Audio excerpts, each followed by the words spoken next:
A Volkswagen, um dos maiores símbolos da engenharia alemã, enfrenta um momento crítico que pode levá-la ao mesmo destino de empresas como Nokia e Kodak. Por décadas, a Volkswagen foi sinônimo de inovação, qualidade e confiabilidade.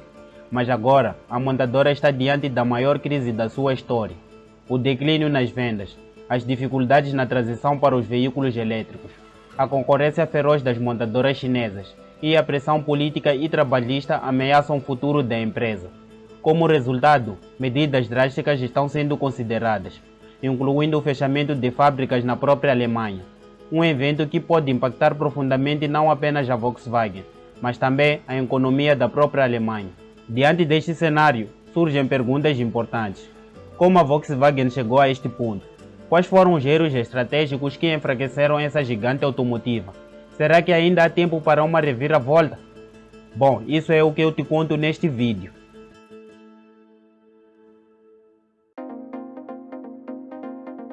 Fundada em 1938, a Volkswagen surgiu com o objetivo de criar um carro acessível para a classe trabalhadora alemã, como o icônico Fusca, conhecido como o carro do povo, que se tornou um dos veículos mais vendidos da história, com mais de 21 milhões de unidades fabricadas. Após a Segunda Guerra Mundial, a Volkswagen desempenhou um papel fundamental na recuperação econômica da Alemanha, consolidando-se como um dos símbolos do renascimento industrial do país. Nos anos 70, a Volkswagen ampliou a sua presença global, abrindo fábricas na América do Sul, especialmente no Brasil e África do Sul. O lançamento do Golf em 1974 reforçou a sua posição como uma das montadoras mais importantes do mundo.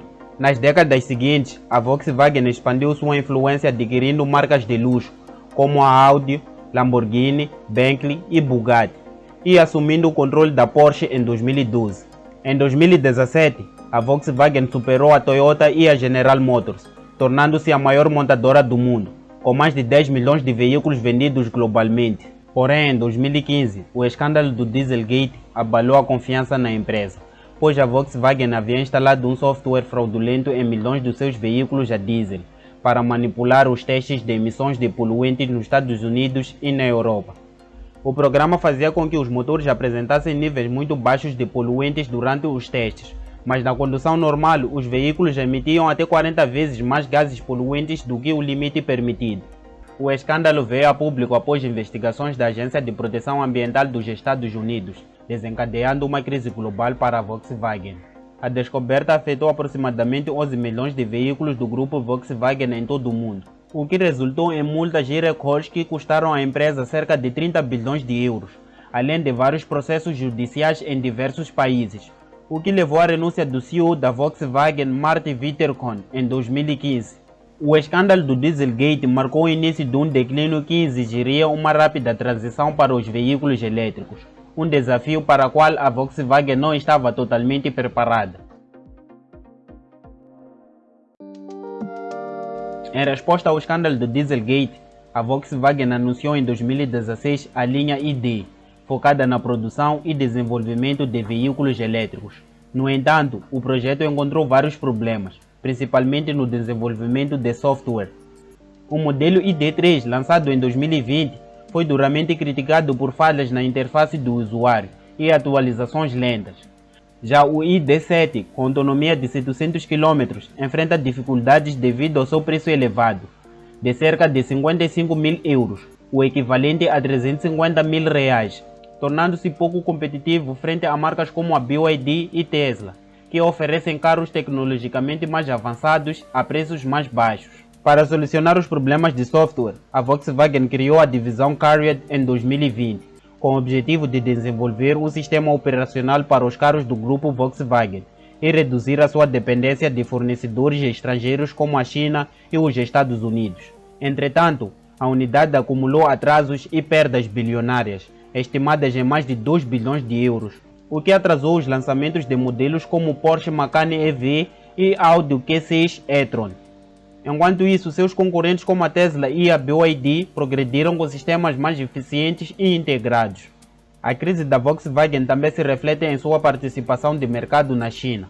A empresa que dominou a China por décadas perdeu mais de 10% de mercado para as montadoras locais nos últimos anos, De acordo com a Auto Express, em 2024, a Volkswagen registrou uma queda de 10% nas vendas, perdeu 2% de participação de mercado e viu seu lucro operacional cair de 2 bilhões de euros para 1 bilhão de euros, uma redução de cerca de 50%. Com aproximadamente 40% das vendas globais da Volkswagen concentradas na China, essa forte dependência do mercado chinês agravou ainda mais os impactos da crise. Enquanto a Volkswagen via sua participação de mercado diminuir 10% na China, montadoras locais como a BYD, por outro lado, via sua participação de mercado crescer de 1% em 2020 para 11% atualmente, ultrapassando a Tesla e se consolidando como a maior montadora de veículos elétricos do mundo. Outro desafio para a Volkswagen é o alto custo trabalhista na Alemanha. Os sindicatos, que representam cerca de 120 mil trabalhadores, resistem a cortes e reestruturações, gerando impasses com o governo da Baixa Saxonia, que detém 10% da empresa. Os custos trabalhistas da Volkswagen chegam a 15% da sua receita, um percentual 50% maior do que a da BMW e Stellantis, por exemplo. Na Alemanha, os trabalhadores do setor automotivo ganham em média 62 euros por hora, em comparação com a Espanha, Itália e França, onde a Stellantis e Renault possuem grande parte das suas fábricas. Os salários variam entre 29 e 47 euros por hora.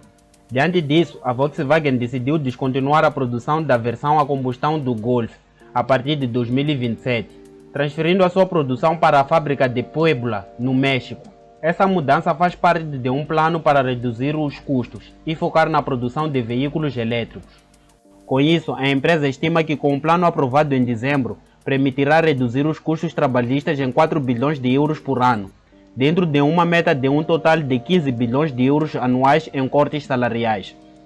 Diante de tantos desafios, desde falhas de software e perdas de mercado, até altos custos operacionais e trabalhistas, a Volkswagen se vê pressionada a acelerar mudanças profundas. Mas em meio a essas crises surgem também oportunidades que podem redesenhar o seu futuro.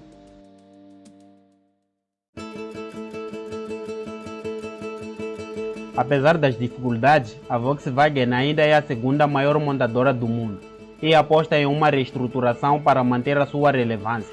A empresa tem buscado parcerias estratégicas com a Rivian nos Estados Unidos e com a XPeng na China, para acelerar o desenvolvimento de plataformas eletrônicas e softwares para os seus veículos elétricos. Além disso, a Volkswagen planeja lançar 15 novos modelos elétricos até 2027 e expandir a sua presença no Brasil, com previsão de crescimento de 40% ao ano.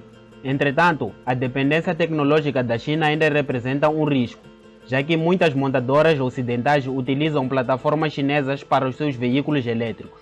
O futuro da Volkswagen dependerá da sua capacidade de se reinventar. Mas será que a gigante alemã conseguirá superar esses desafios antes que seja tarde? Bom, isso só o tempo dirá.